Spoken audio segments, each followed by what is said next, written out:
అస్తమానం మనం గుడులకి వెళ్ళిపోవాల్సిన అవసరం లేదు. ఇంట్లో కూడా చక్కగా సింపుల్‌గా, నీట్‌గా, హాయిగా, ప్రశాంతంగా మనం పూజ అయితే చేసుకోవచ్చు.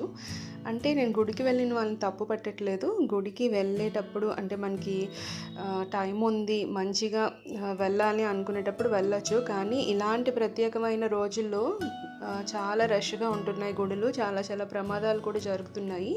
అవి చిన్నవా, పెద్దవా గుడులు అనంటే ఒక్కొక్కసారి ఎక్కడైనా జరగచ్చు. ఇప్పుడు చిన్న పిల్లలతో అంటే నాకు విష్ణు ఉన్నాడు కదా!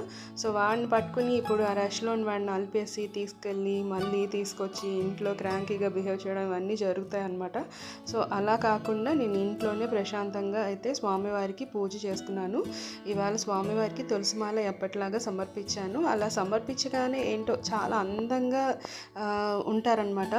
లక్ష్మీనారాయణులు తులసి సహితులై చాలా అందంగా కనిపిస్తారనమాట. నాకు ఒక పాజిటివ్‌నెస్ ఉంటుందన్నమాట. ఆ ఫీలింగ్ చాలా బావుంటుంది.